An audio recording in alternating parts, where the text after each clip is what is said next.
Welcome back, everyone, to a new story. We really hope you enjoy it.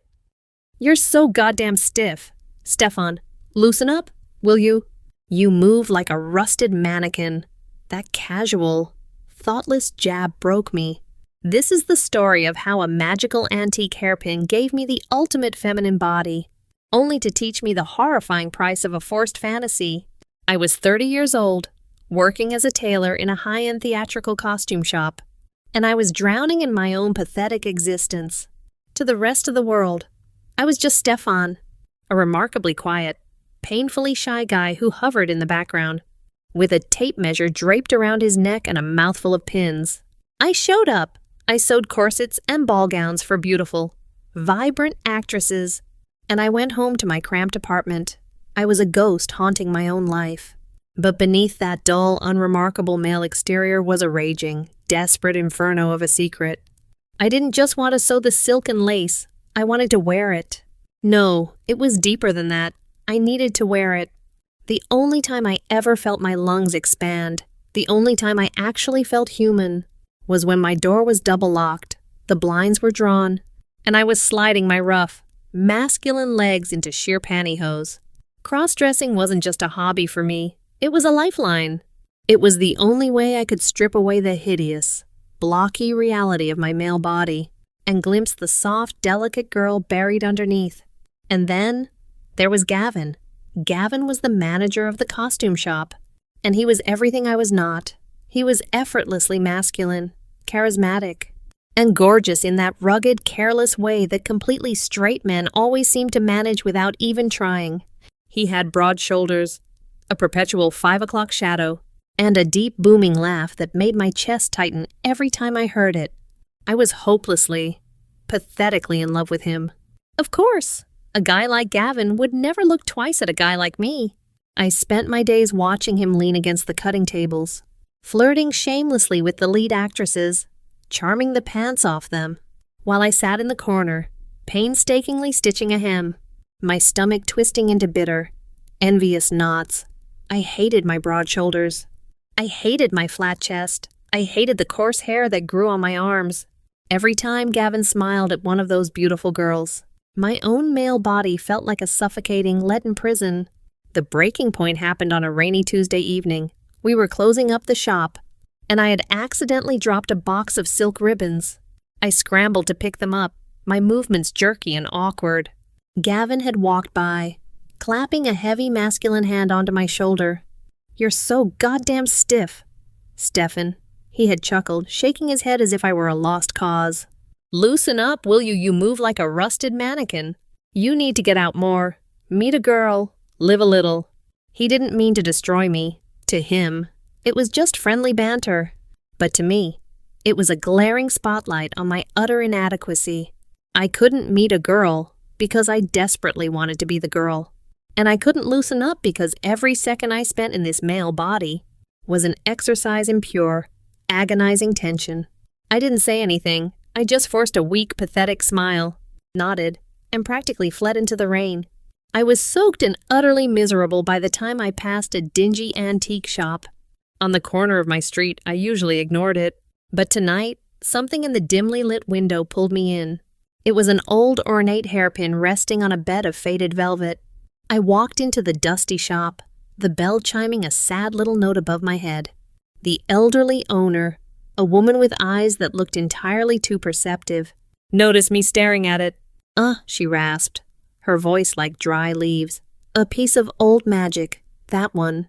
Legend says it grants a single wish, but only to a heart.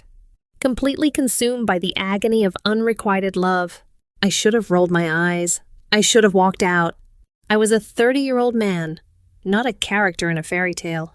But I was so profoundly broken, so desperate for an escape from my own skin, that I handed her a $50 bill without a second thought, clutching the small paper bag as if it held my salvation.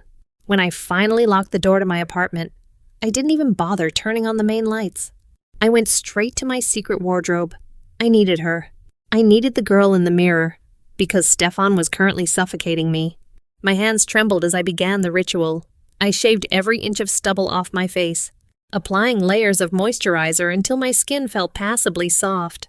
Then, the clothes. This was the only part of my day that made sense. I pulled out a tight, light pink t-shirt. It was a delicate, ultra-feminine cut, hugging my torso tightly, with a dainty line of white lace, trimming the deep, plunging neckline, pulling it over my head. I felt the familiar bittersweet ache. The fabric clung to my flat chest.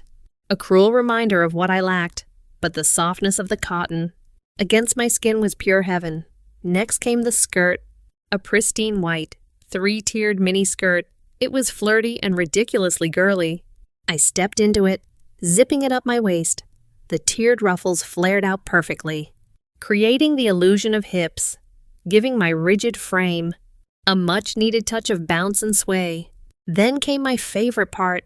I sat on the edge of my bed and reached for a brand new pair of white pantyhose, adorned with a delicate woven crosshatch pattern, rolling the sheer nylon up my toes, over my calves, and up my thighs, was a sensation I could never properly explain to anyone else. The pantyhose compressed my skin, hiding the masculine pores and blemishes, smoothing my legs out until they looked elegant and fragile. I snapped the waistband into place, letting out a long, shaky breath. To finish it off, I slipped my feet into a pair of pink Mary Jane shoes, each adorned with a cute little bow on the toe. Snapping the thin straps across my arches, my posture immediately shifted. I couldn't stand like a clumsy tailor anymore. I had to stand like a girl. Finally, I reached for the wig. It was an expensive, high-quality piece, long cascading waves of jet black hair. I carefully positioned it over my wig cap, adjusting the bangs until they framed my face perfectly. I applied a quick coat of lip gloss and a touch of mascara, my heart pounding in my chest. I walked over to the full-length mirror, the heels of my Mary Janes clicking softly against the hardwood floor. I looked at the reflection, and for a fleeting, beautiful moment, Stefan was dead. The person staring back at me was incredibly feminine, exuding a sweet, innocent charm. The contrast between the pink top and the black hair made my skin look porcelain. The flared white skirt swished around my nylon-clad thighs. I crossed my arms under my chest, pressing my biceps inward, just to feel the fabric stretch, trying to simulate the feeling of having cleavage. I felt a rush of absolute intoxicating euphoria. God, I love this, I thought. Biting my glossy lower lip, I love feeling pretty. I love feeling delicate. In this outfit, I wasn't an awkward, stiff loser. I was a girl who deserved to be spoiled, cherished, and looked at with burning desire. I wanted Gavin to look at me the way he looked at those actresses. I wanted to be the reason his breath hitched. But the illusion only lasted so long. The mirror couldn't lie forever. Beneath the lace, beneath the pantyhose and the makeup, the harsh reality of my broad shoulders and square jaw began to bleed through. The dysphoria crashed back down on me like a suffocating wave of concrete. It wasn't real. None of it was real. I was just a sad, pathetic man, playing dress-up in his lonely bedroom, crying over a straight guy who would probably be disgusted if he ever saw me like this. Tears welled up in my eyes, ruining my fresh mascara. Hot streaks cutting through my carefully applied foundation. I let out a choked, ugly sob, dropping to my knees. The tiered skirt pooled around me on the floor. My trembling hand reached into the paper bag on my nightstand, pulling out the antique hairpin. It felt unusually heavy, the cold metal practically vibrating against my fingertips. I didn't care if it was a scam. I didn't care if I was losing my mind. I was at the end of my rope. I brought the hairpin up, sliding it deep into the jet black hair of my wig, securing a lock of hair just above my ear. I gripped the edges of my vanity mirror so hard my knuckles turned white, staring directly into my own tear-filled, desperate eyes. I closed my eyes tight, the tears spilling over my lashes, and poured every ounce of my agonizing, fractured soul into the cold metal of the pin. I wish, I whispered, my voice cracking, raw and pathetic in the silent room. I wish I truly turned into a breathtakingly beautiful woman.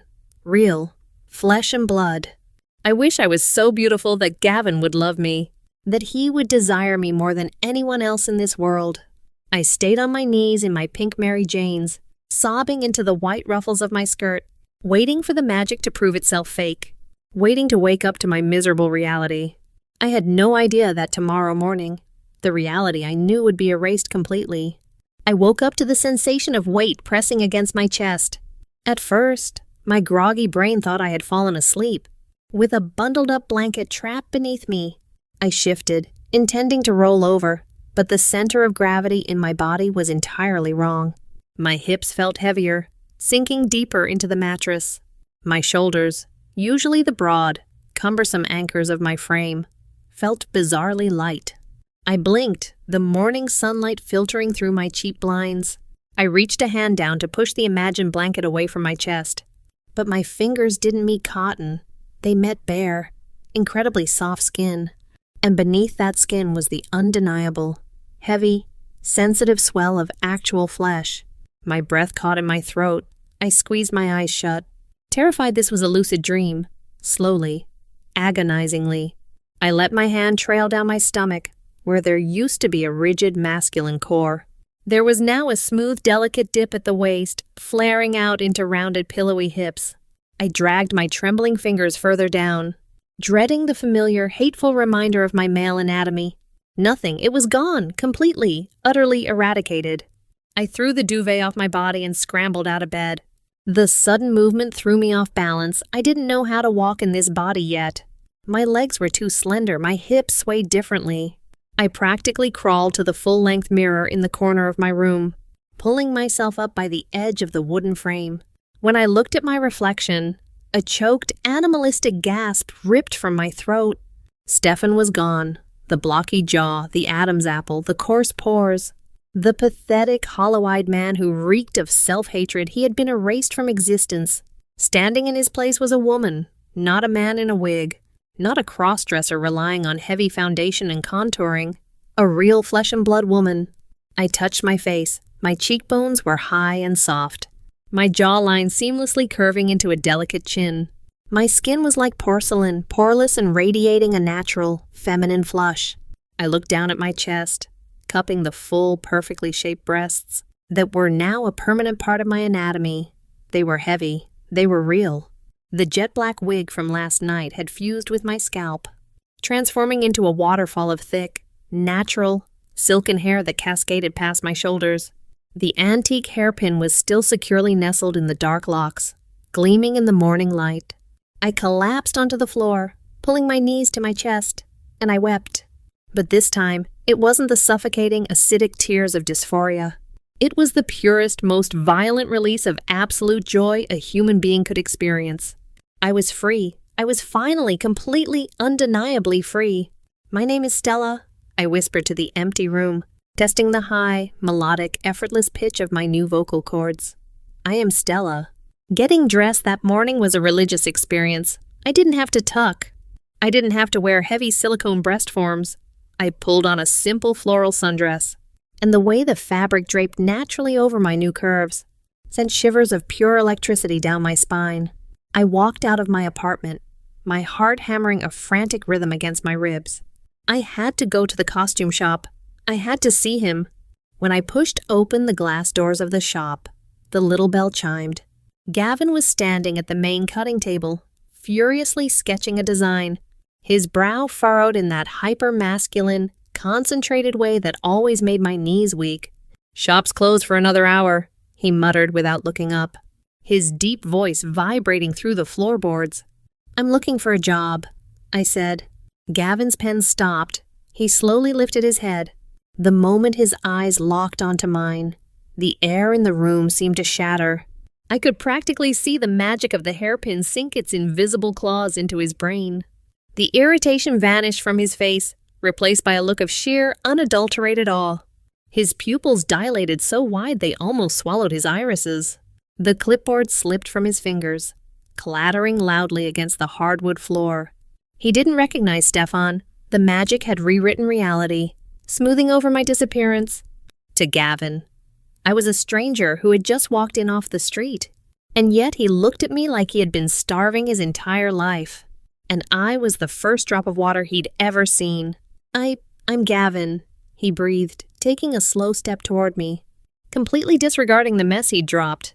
He looked me up and down, his eyes tracing the curve of my waist, the slope of my neck, the fullness of my lips. It wasn't just attraction, it was instantaneous. Supernatural devotion. Who are you? Stella, I smiled, tucking a strand of raven hair behind my ear. The next few weeks were a dizzying, intoxicating blur of absolute indulgence. The magic worked flawlessly. Gavin was utterly bewitched. He pursued me with a relentless, passionate fervor that left me breathless. He didn't just want to date me, he wanted to worship me. Within a month, he was on his knees with a diamond ring, begging me to be his forever. Within 5 weeks, my meager belongings were packed, and I was moved into his sprawling, luxurious penthouse downtown. It was the honeymoon phase to end all honeymoon phases. Gavin spoiled me rotten. He took my credit cards and replaced them with his own. He took me to high-end boutiques, sitting patiently on velvet sofas, while I modeled outfit after outfit for him. Every time I stepped out of a dressing room, the raw hunger and adoration in his eyes validated every ounce of pain I had ever felt in my previous life. I was his princess. I was his perfect girl. One Saturday morning, Gavin promised to take me to an exclusive rooftop brunch, followed by a shopping spree in the city's most expensive district. I woke up early, buzzing with excitement. I wanted to look different today. I wanted to step away from the sweet, innocent floral dresses and try something mature, sexy, and utterly commanding. I wanted to make Gavin lose his mind in public. I had recently spent an entire day at an elite salon, bleaching my dark hair until it was a blinding, stunning platinum blonde. Sitting at my expansive new vanity, I plugged in a curling wand and meticulously styled my hair into voluminous, bouncy, glamorous waves that cascaded down my back. Then, I walked into my walk-in closet, a space Gavin had filled to the brim with designer clothes, and pulled out my chosen outfit. I slipped into a stark white, long-sleeve zip-up jacket made of a thick, stretchy material that clung aggressively to every inch of my torso. I zipped it up but deliberately stopped right at the sternum, pulling the collar wide. The deep V-neck exposed the heavy swell of my cleavage, pushing my breasts together proudly. Peeking out just above the zipper was the intricate, scalloped edge of a black lace bra. The contrast of the dark, scandalous lace against the pristine white jacket, and my pale skin was devastatingly sexy. Next, I stepped into a matching white pleated miniskirt. It sat high on my true, feminine waist, the waistband cinching me in before the sharp pleats flared out over my hips. It was dangerously short, leaving the entire length of my bare, smooth legs exposed to the cool air of the apartment. I slid my feet into a pair of towering, strappy white stilettos, the heels instantly forcing my calves to flex and my hips to tilt backward, accentuating my rear. Grabbing a small, ridiculously expensive black leather handbag by its chain strap, I strutted out of the bedroom. When Gavin saw me waiting by the front door, he actually choked on his coffee. He set the mug down so hard some of it spilled on the counter. Wiping his mouth with the back of his hand, his eyes dragged over my platinum hair, the exposed lace at my chest, and the impossibly short hem of my skirt. He looked like a predator that had just found its prey. "Christ, Stella," he groaned, his voice thick with gravel. You look incredible." The sheer vibrating thrill of gender euphoria that crashed through my system at his words was better than any drug on earth. This is it, I thought, my heart soaring. This is what I was born for. We stepped out into the hallway and boarded the private elevator. The walls of the cab were lined with floor-to-ceiling mirrors. As the door slid shut, I couldn't help myself. I pulled my phone out of my handbag, popping my hip to the side, and raised the camera to the mirror. I stared at myself in the glass. The heavy platinum waves framed my heavily contoured, feminine face.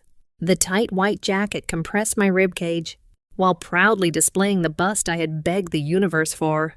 The pleated skirt barely covered my upper thighs, making my legs look miles long in those stilettos.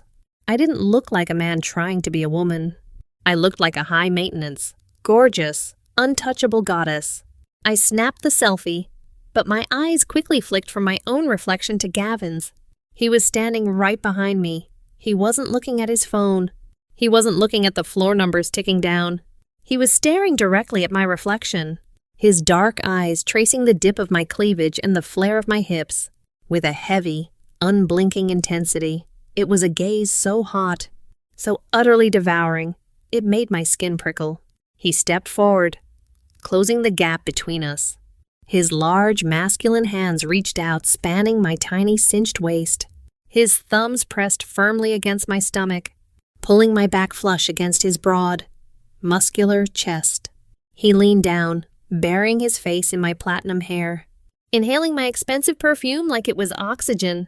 "You're going to drive every man in that restaurant insane today," Gavin murmured, his lips brushing the shell of my ear, sending a jolt of heat straight to my core. "But they can't have you. You're mine, only mine." I leaned back into his solid frame, a breathless, triumphant giggle escaping my glossy lips. I lowered the phone, basking in the intoxicating warmth of his body and the absolute certainty of his obsession. My waist was being held by the man of my dreams.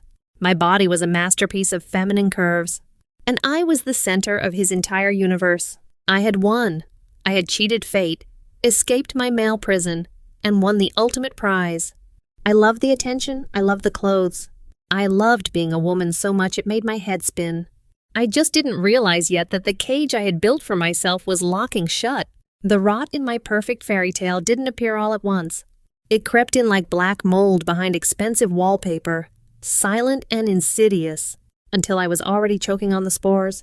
I had asked a cursed antique to make Gavin love me, to make him desire me above all else. But the magic of the hairpin wasn't human. It didn't understand the nuances of a healthy partnership. It only understood the raw, literal translation of my wish. It didn't fabricate a genuine soul connection. It created a pathological, all-consuming obsession with my femininity. Gavin didn't love me the person, the mind, the soul. He loved the aesthetic of the ultimate woman. He loved the doll. And dolls aren't allowed to have bad days. The shift started with microaggressions that I foolishly mistook for passion. If I tried to wear a pair of silk pajama pants to bed, I would find them in the trash the next morning. "Pants hide your gorgeous legs, baby," Gavin had murmured, kissing my neck while I stared at the empty drawer. "You're too beautiful for that. I only want to see you in skirts. I want to see my girl." At first, a sick, twisted part of my dysphoria-addled brain was thrilled. He demands I be hyper-feminine. I thought, he won't even let me look masculine for a second. But the novelty quickly curdled into a suffocating reality. The rules multiplied. He forbade me from wiping my makeup off before he fell asleep. "I want the last thing I see to be those pretty red lips," he would say. His tone soft but laced with an absolute, terrifying finality. I was forced to wake up an hour before him every single day, to reapply my foundation, fix my eyeliner, and gloss my lip so he would never have to look at a bare, flawed face. Then came the voice control. One afternoon, I had burned my hand on the espresso machine and let out a sharp, lower-pitched yelp of pain. Gavin hadn't rushed over to see if I was hurt. He had frozen, his posture stiffening, his eyes turning dead and vacant.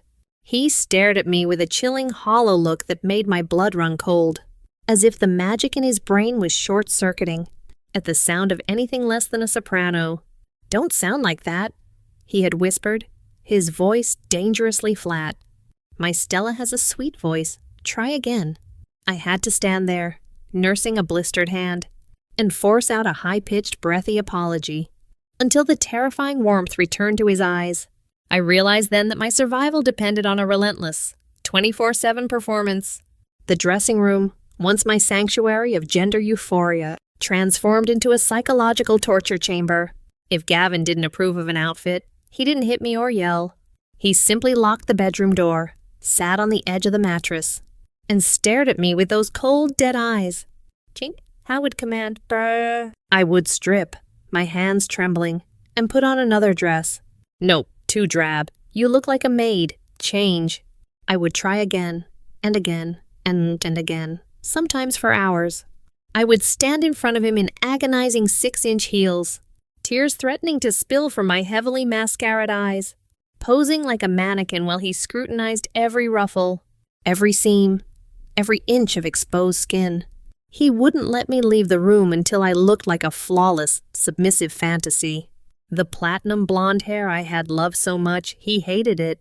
It was too bold, too fierce. He forced me to a private stylist to dye it back to a heavy, inky black, making them cut thick, blunt bangs straight across my forehead. "It makes your eyes look bigger," he had said, stroking my head like a pet. "It makes you look so innocent and helpless, just the way I like you." The final nail in the coffin was the isolation.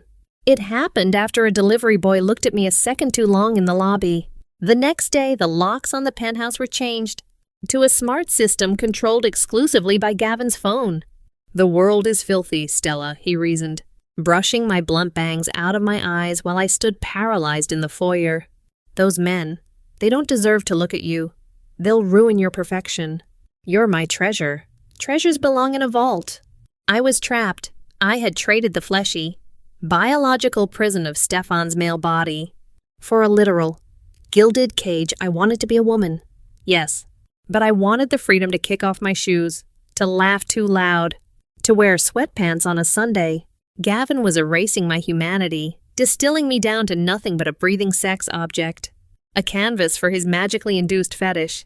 Which brings me to a rainy Tuesday afternoon, the day my mind finally began to fracture. I was not allowed to leave the apartment, and I was merely standing in the kitchen, boiling pasta for a dinner Gavin had demanded. Yet because he was sitting at the kitchen island working on his laptop, I was required to be fully meticulously dressed. I looked down at my body, feeling a wave of deep, nauseating revulsion. I was wearing a thin lilac silk slip dress. It clung to my magically sculpted curves like a second skin. The pastel purple fabric printed with tiny, delicate black bows. Over it, he had made me wear a sheer black lace cardigan. It was a flimsy, intricately woven thing, completely see-through, with dramatic, sweeping bell sleeves that threatened to dip into the boiling water every time I reached for the stove. On my feet, I wasn't allowed slippers.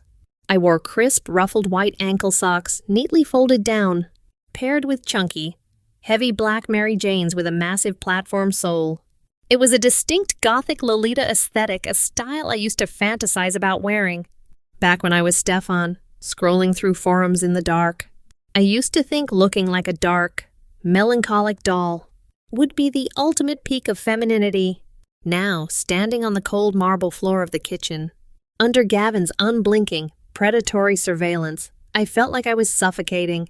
The heavy platform Mary Janes felt like concrete blocks chained to my feet, sending dull aches shooting up my calves. The crisp white socks felt infantile, mocking my 30 years of age. The lilac silk offered no warmth, only a frictionless reminder of my total vulnerability. But the worst was the lace cardigan. The sheer black fabric scratched against my bare shoulders and arms. Every time I moved, the lace pulled tight, digging into my skin. It didn't feel sexy anymore. It felt like a spider web. It felt like a net. I stirred the pasta, my blunt black bangs hanging heavy over my eyes, casting a melancholic shadow over my heavily contoured face. I could feel Gavin staring at my back. I could feel his eyes tracing the thin straps of the slip dress, the flare of my hips, the childish contrast of the white socks against the dark, aggressive shoes. "Turn around for a second, baby." His deep voice echoed off the marble countertops. My breath hitched. I placed the wooden spoon down. I had to consciously relax my facial muscles, forcing my lips into a soft, vacuous, pretty smile. I pivoted on the chunky soles of my shoes, smoothing my hands down the lilac silk. Gavin rested his chin on his hands, looking at me, not into my eyes, but at me, at the product. "Do a spin," he ordered softly. My stomach churned with a dark, acidic bile, but I obeyed. I always obeyed. I lifted my arms, the sheer black bell sleeves fluttering like the wings of a dying moth, and pirouetted. The silk dress flared out slightly, the heavy shoes clacking against the floor. "Perfect," he whispered, a terrifyingly possessive smile spreading across his face. "You are absolutely perfect. Don't ever change." I turned back to the stove, gripping the edge of the granite counter so hard my manicured nails threatened to snap. A hot, stinging tear leaked from the corner of my eye, sliding down my powdered cheek. I had prayed for this. I had literally begged the universe on my hands and knees to be a beautiful woman for this man. But as the black lace scratched against my neck, feeling remarkably like a hangman's noose, I realized the horrifying truth. Stefan wasn't dead. He was still in here, buried alive, beneath a mountain of silk, silicone, and makeup, screaming silently behind Stella's glossy, painted lips. And if I didn't find a way out of this penthouse soon, the doll was going to become my coffin. I had fundamentally misunderstood the nature of my own desires.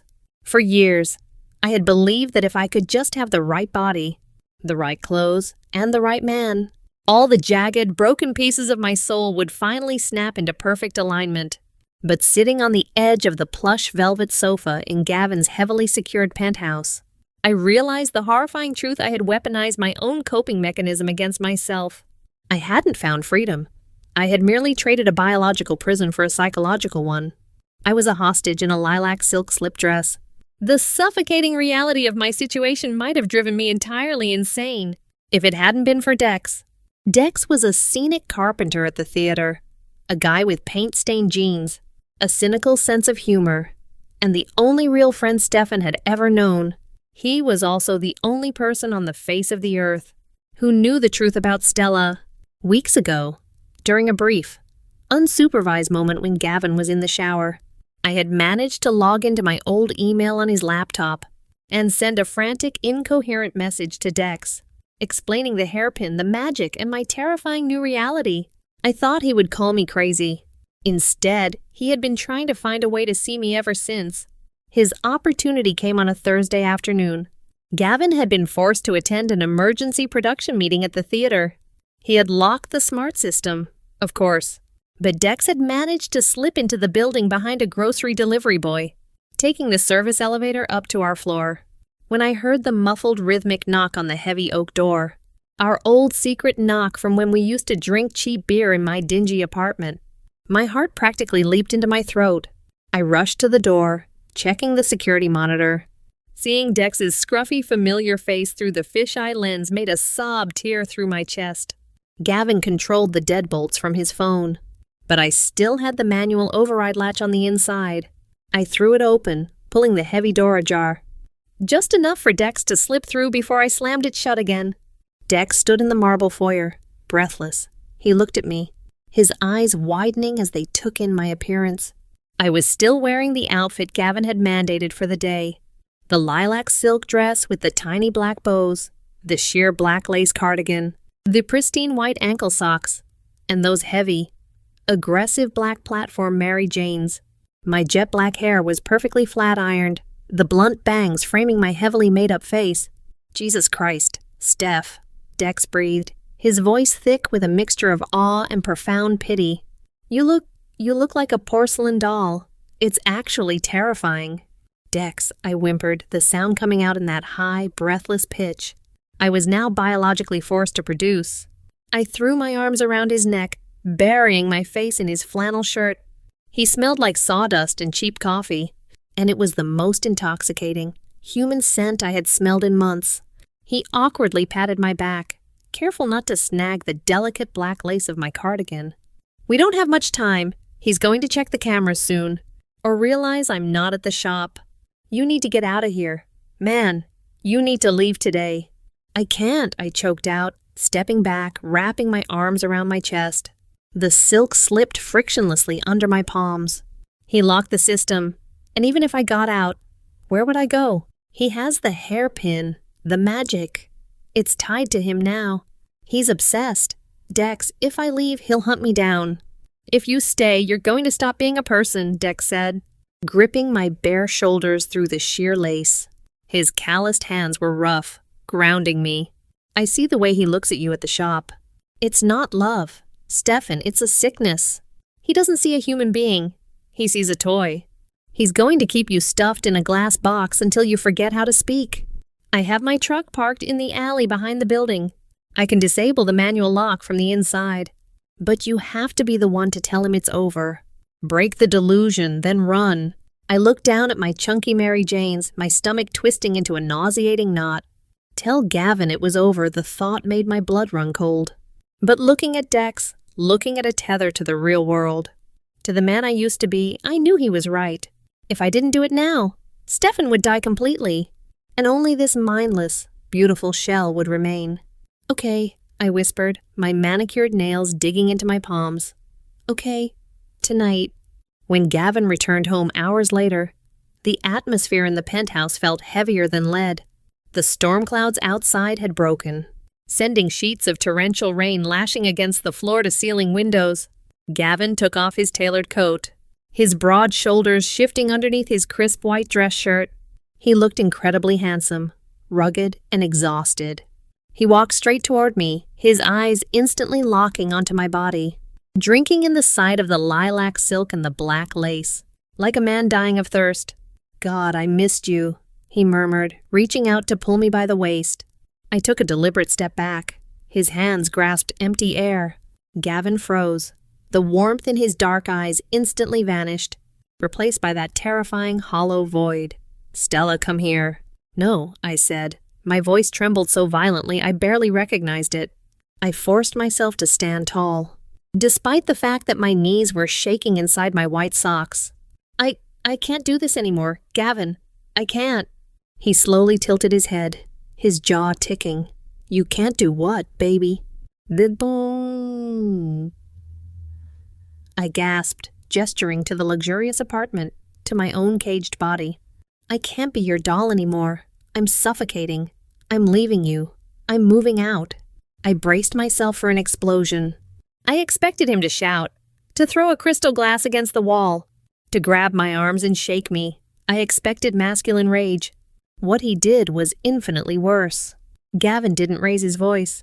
The charming, dominant smile completely evaporated from his face, leaving behind a mask of pure, unadulterated madness.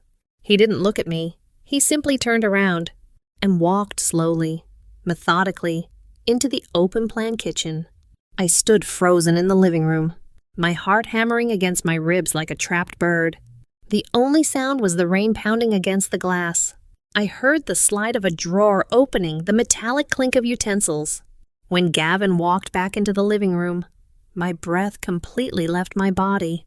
In his right hand, he held a sharp, silver paring knife. Gavin, I whimpered, taking another step back, my heavy platform shoes scraping against the hardwood. What are you doing? He didn't answer. He kept his eyes locked on mine. As he slowly raised his left arm, with his right hand, he used the tip of the knife to casually, deliberately flick open the cuff of his crisp white dress shirt, rolling the fabric up to expose the strong, tan skin of his forearm.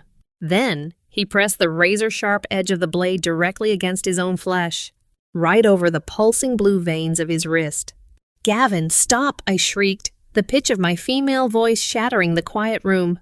You are my perfection, he whispered. His voice wasn't angry, it was entirely broken, carrying a terrifying, psychotic tranquility. His eyes were wide, unblinking, and welling with obsessive, manic tears. You are the only reason I breathe, Stella. You are the only beautiful thing in this ugly fucking world. He pressed the blade harder.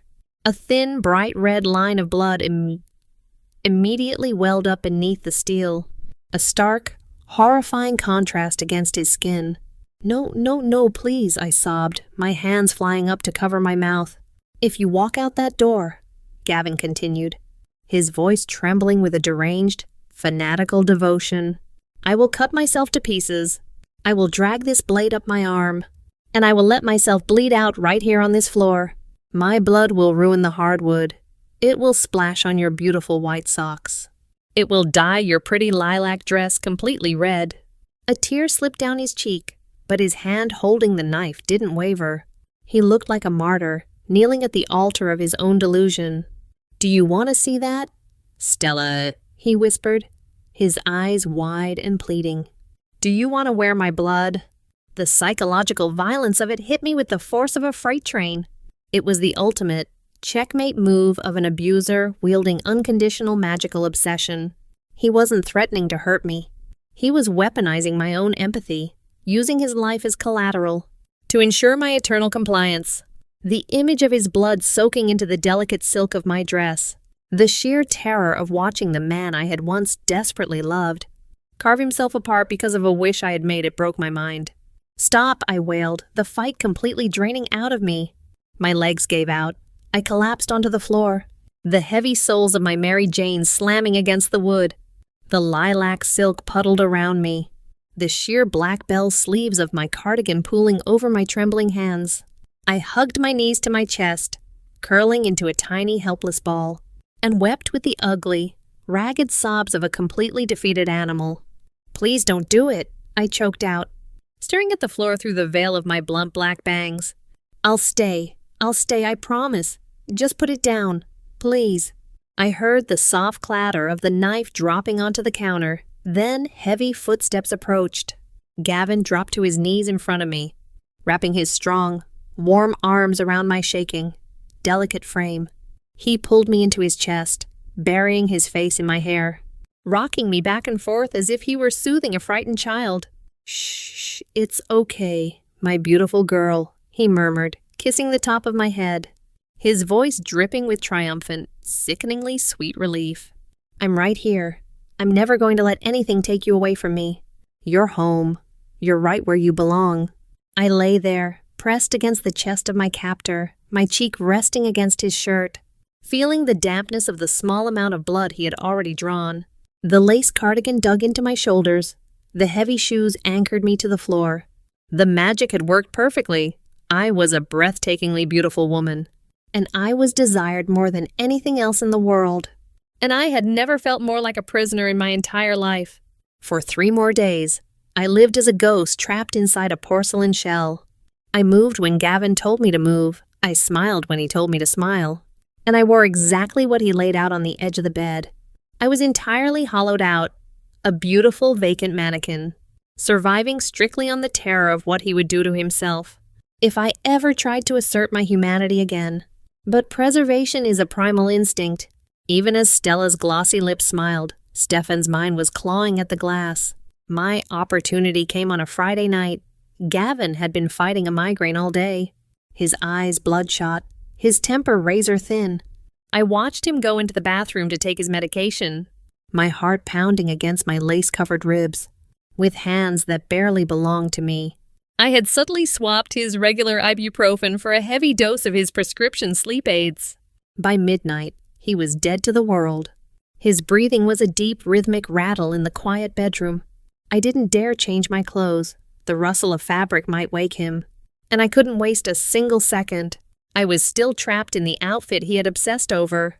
The lilac silk slip dress with the tiny black bows, the scratchy, sheer black lace cardigan, the neatly folded white ankle socks, and those monstrous, heavy black platform Mary Janes. I carefully slid Gavin's phone from his nightstand, holding my breath as I unlocked the smart home system. The deadbolt on the front door clicked with a soft, electronic beep. It sounded louder than a gunshot in the silent apartment, but Gavin didn't even twitch. I bolted. I ran down the marble hallway, my platform shoes clanking clumsily. I didn't wait for the private elevator. I shoved open the heavy fire doors and took the stairs, practically flying down 6 flights. Outside, the sky had broken open. A torrential, freezing downpour was washing the city streets, the rain hammering against the pavement in sheets. Dex's battered pickup truck was idling in the dark alleyway, the headlights off, the exhaust pluming in the cold air. I threw open the passenger door and scrambled inside, soaked to the bone in seconds, the delicate lilac silk instantly clinging to my shivering skin. "Go, Dex, go, please!" I shrieked, my chest heaving. Dex didn't ask questions. He threw the truck into drive, and we peeled out of the alley, the tires squealing against the wet asphalt. I collapsed back against the torn fabric of the seat, gasping for air, staring out the window as the opulent, terrifying prison of Gavin's building shrank in the rearview mirror. "You're okay, Steph," Dex said, his voice tight, his knuckles white on the steering wheel. "I've got you. We're going to my sister's place upstate. He won't find you." For 20 minutes, I let myself believe it. I let myself believe that the nightmare was over. We hit the winding, unlit roads on the outskirts of the city, the only sound the furious beating of the wipers against the windshield, and the drumming of the rain, Then, the interior of the truck was suddenly blinded by high beams. I twisted around, looking through the rain-streaked rear window. A sleek black SUV was riding our bumper, the engine roaring with a predatory, suicidal speed. "Dex!" I screamed. "I see him, hold on," Dex yelled, slamming his foot on the gas. But Gavin's car was infinitely faster, and Gavin was completely out of his mind. He didn't just want to pull us over, he wanted to reclaim his property. The SUV surged forward, the heavy steel grille violently ramming into the back quarter panel of Dex's truck. The impact was deafening. The truck spun out of control, the tires losing all traction on the flooded road. The world tilted into a dizzying, violent blur of headlights, rain, and shattering glass as we skidded off the asphalt, crashing hard into the muddy ditch on the side of the road. My head slammed against the window, a high-pitched ringing filling my ears. I lay slumped against the door, disoriented, tasting blood from a bitten lip. Through the cracked, spider-webbed glass, I saw Gavin's SUV parked haphazardly on the road, the driver's door thrown open. A heavy object smashed against the passenger window of the truck, once, twice. The safety glass shattered inward, raining down on my lap.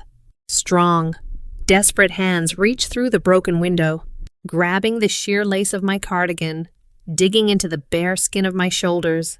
I screamed as Gavin violently hauled me out of the wreckage, dragging me through the jagged window frame, and throwing me down into the freezing, ankle-deep mud of the ditch.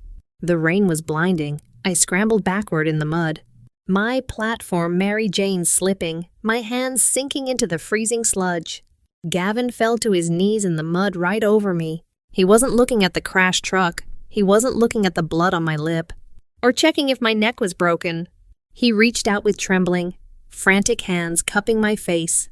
"My girl, my beautiful girl," he babbled, his voice a deranged, obsessive whisper completely lost to the storm. He wiped his thumb across my cheek, smearing the black mascara and heavy foundation that the rain was already washing away. He looked down at my clothes, his eyes widening in horror at the state of my outfit. "Your makeup, it's all running. Your white socks. They're completely ruined. They're covered in mud."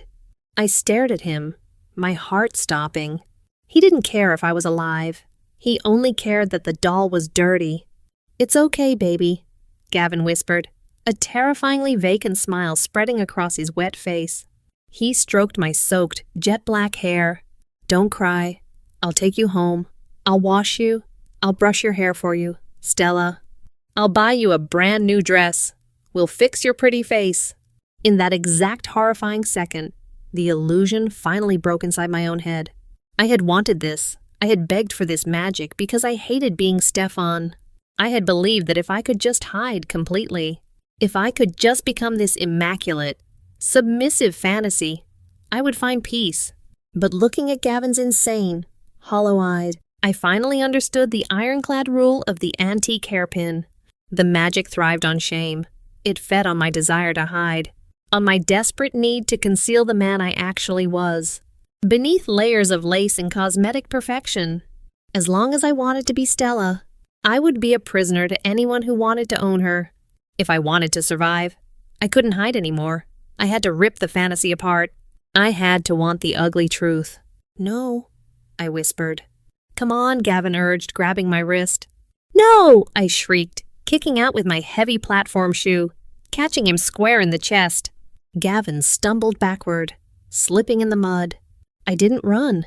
I sat up on my knees in the freezing rain, my hands flying up to my head. My fingers dug desperately into the thick, wet weave of the black hair, searching blindly until I felt the cold, hard metal. With a guttural, agonizing scream, I ripped the antique hairpin out of my scalp, tearing out a fistful of dark hair with it. I raised my arm high and spiked the cursed metal down, onto a jagged rock in the mud. The pin shattered with a sharp, unnatural crack, blue sparks sizzling out into the puddles. Gavin gasped, crawling toward me. "What are you doing? Stop, you'll ruin your hair." I grabbed the collar of the sheer black lace cardigan, the spiderweb that had choked me for weeks, and ripped it open with all my strength. The delicate, expensive lace tore down the middle with a harsh ripping sound. I threw the shredded fabric directly into his face. I raised both hands to my own face, digging my palms into my eyes, my cheeks, my mouth. I scrubbed violently, letting the freezing rain wash away the expensive contouring, the lipstick, the carefully constructed illusion of female perfection.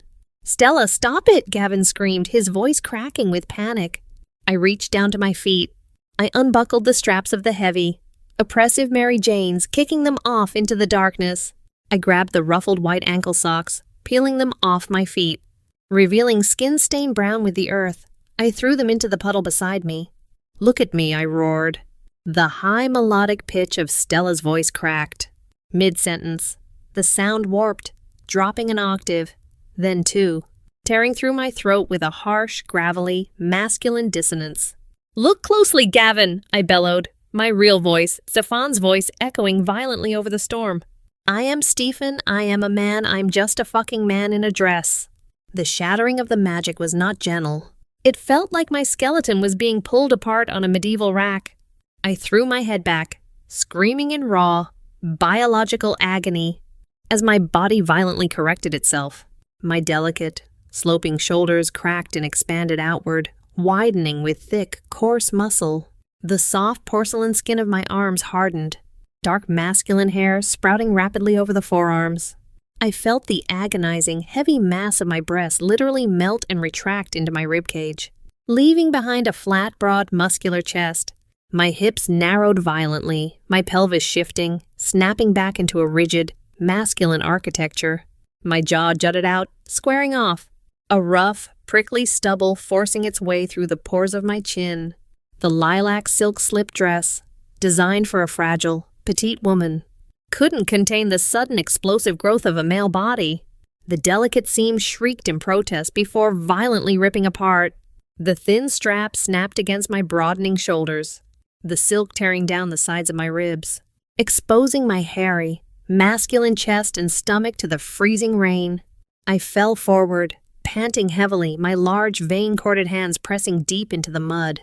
The jet-black hair receded rapidly into my scalp, leaving me with the short, messy, unremarkable haircut of a 30-year-old tailor. I knelt there in the storm, a broad-shouldered, hairy, masculine man, bursting out of a shredded, mud-soaked lilac slip dress. The silence that followed was deafening, save for the rain. I looked up. Gavin was frozen, still on his hands and knees. The magical delusion that had hijacked his brain for months had just been violently, surgically removed. He blinked, the rain washing over his face. He looked down at his hands, which were still reaching out for a beautiful girl. Then, he looked at me. He stared at the broad expanse of my hairy chest bursting through the torn lilac silk. He stared at my stubble-covered jaw, my thick neck, my large muddy hands. The realization of what he had done, of the man he had kissed, worshipped, begged for, and nearly killed himself over, crashed into his psyche with the weight of a collapsing skyscraper. The color completely drained from Gavin's face. His eyes bulged, a look of profound stomach-churning horror contorting his handsome features. He gagged. He scrambled backward in the mud, clutching his stomach, and vomited violently into the ditch. "Oh God," Gavin choked out, retching again, spitting bile into the rain. "Oh my God. What? What is this? What the fuck is this?" He looked at me one last time, his eyes filled with an absolute traumatized revulsion, before he curled into a fetal position in the freezing mud. Clutching the sides of his head, he began to scream a pathetic, broken, hysterical sound of a man whose reality had just been permanently shattered. From the overturned truck, Dex kicked his door open, limping out into the rain. He stood at the edge of the ditch, looking down at Gavin writhing in the mud, and then over to me. I slowly pushed myself up to my feet. The ruined shreds of the lilac silk dress hung pathetically from my broad, muscular frame. I was covered in mud, bleeding from my lip, shivering in the freezing downpour. And I had never looked more absurd or grotesque in my entire life. But as I stood there, feeling the cold rain wash over my broad, masculine shoulders, I took a deep, shuddering breath. My lungs expanded fully for the first time in months. There was no corset. There was no magic. There was no one staring at me, demanding I be anything other than exactly what I was. I had lost the beautiful face, I had lost the soft curves. I had lost the man I once thought I loved. But looking down at my own large, scarred hands, a small, genuine smile cracked my bloodied lips. I was free. The closet wasn't a sanctuary anymore. And it would never be my cage again.